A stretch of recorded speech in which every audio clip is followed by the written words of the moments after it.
ঠিকাদার আরফান আলী ভাইয়ের মহানুভবতা ফকিরগঞ্জ রাইজের উদ্যোগে, যেটা আপনারা জানেন যে জিও ব্যাগের কাজ করতেছে, সেই কাজে ফকিরগঞ্জ অঞ্চলের স্বার্থে আরফান ভাই 20,000 টাকা অনুদান দিলেন বা দান বরঙ্গিনী দিলেন। তার সঙ্গে বেলাল হোসেন বিএসসি স্যার, উনি দিলেন 5,000 টাকা এবং মিজানুর রহমান উনি দিলেন 5,000 টাকা। আরও কয়েকজন ব্যক্তি দিয়েছে, লিস্টে নাম আছে, ওনাদেরও নামও বলে দেওয়া হবো। তো প্রথম এই যে 2জন মিলে 10,000 টাকা নদী ভাঙে, তো ম্যাডামের হাতে দিতেছি। বাকিগুলা লিস্ট আছে, ওটা বলতেছি।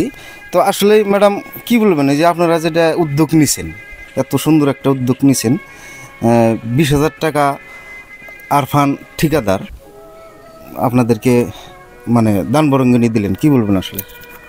আরফান ঠিকাদারকে আমরা আমাদের এই ফকিরগঞ্জ অঞ্চলবাসীর পক্ষ থেকে আন্তরিক ধন্যবাদ এবং আশা করি উনি আমাদেরকে আরও সহযোগিতা করবে। আর আমাদের মিজানুর এবং বেল্লাল বিএসসি এরাও আমাদেরকে 5,000, 5,000, 10,000 টাকা আমাদের অনুদান দিল। এটার জন্য তাদেরকেও আমাদের অঞ্চলবাসী থেকে আমরা ধন্যবাদ জানাই এবং আমি মনে করি যে আমাদের ফকিরগঞ্জ অঞ্চলবাসীও আমাদেরকে যথেষ্ট সহায় করছে। আরও যারা দেন নাই তারা অতি শীঘ্রই যদি এই দানটা করতেন তাহলে আমাদের একটু সুবিধা হতো, কারণ প্রত্যেক দিনই আমাদের লেবার পেমেন্ট করতে হয়। হ্যাঁ, এইটুকু আবেদন আপনাদের কাছে রাখলাম আর কি। ধন্যবাদ। বিশেষ করে আজকে জায়দা ম্যাডামকে আমি ধন্যবাদ আমার পার্সোনাল হিসেবে দিতেছি। কিসের জন্য? আজকে সকালে আমি যখন ঘুমের থেকে উঠে নাই, ঘুমের থেকে উঠে মোবাইলটা দেখি যে ম্যাডাম 8টার টাইমে ভিজতি চরে গেছে মাটির জন্য, লেবার সাথে নিয়ে। তো মাটি এনে আজকে হয়তো কামটা বন্ধ থাকতো, তারপরেও বৃষ্টি, তারপরেও কিন্তু ম্যাডাম মানে যাই মাটি নিয়ে এসে কিছু কাজ করছে। তো কালকে যদি দিন ভালো থাকে কালকেও কাজ হবে। তার সঙ্গে বেলাল ভাইকেও ধন্যবাদ জানাই যে প্রথম থেকেই শ্রম দিয়ে এবং টাকা দিয়ে এই কাজের সঙ্গে আছে। তার সঙ্গে মিজানুর আছে, আমাদের এক্স প্রেসিডেন্ট নুরুল ভাই আছে, টাকাও দিছে, পারিশ্রমিকও দিতেছে। খালেক, বিশেষ করে খালেক মালেক ভাই, আরও কয়েকজন বহুত মানুষ আছে এনাদের সাথ দিতেছে এই অঞ্চলের খাতিরে। তারপরে এই কাজের জন্য আরও কয়েকজনে টাকা দিছে। তো এই লিস্টটা হইলো মিজানুর কাছে। এই লিস্টটা কে কে দিছে আজকে টাকা? ধন্যবাদ তোমার মিডিয়া। তো আমিও একবার ধন্যবাদ দেই আমাদের আরফান ঠিকাদার সাহেবকে। উনি 20,000 টাকা দিছে। আল্লাহ ওনারা আরও দিক।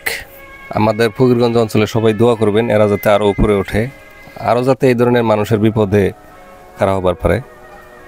তারপরে হলো বেলাল হোসেন বিএসসি, উনি 5,000 টাকা দিছে আমার তরফ থেকেও। যদিও প্রথমে আমি ঘোষণা করছিলাম যে প্রথমেই দিব, কিন্তু এরকম একটা ভাবলাম যে যখন মানে আর নাই, মানে কালেকশনের আর কোনো স্রোত নাই, তো ওই টাইমেই দিব বলে ভাবছিলাম, যার জন্য একদম শেষ পর্যায়ে দিছি। যদিও ঘোষণা আমি প্রথমেই করছিলাম বা কাকাও করছিল। তারপরে টাকা দিয়েছে সিরাজুল ইসলাম 100 টাকা, আমাদের সুরেশ রবি দাস মেকার, উনি দিচ্ছে 500 টাকা, আমাদের স্থানীয় একজন সম্পদ দিলীপ রবি দাস, বহুত বড় উনি পদে আছেন, উনিও আপাতত 1,000 টাকা দিছে। ওনারা ওনার একটু প্রবলেম আছে, যার জন্য 1,000 টাকা দিয়ে যা সামিল হয়েছে, পরে আরও দিব আর কি।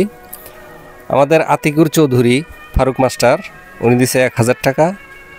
আমাদের আলী কাকু, সবাই আলী ভাই বিলাই জানে, কাকু হয়, উনি 500 টাকা দিছে। আর তমসের আলী 500 টাকা দিছে। তো সবাই যারা যারা এই কাজে সহযোগিতা করতেছে সবার জন্য আপনারা দোয়া করবেন আর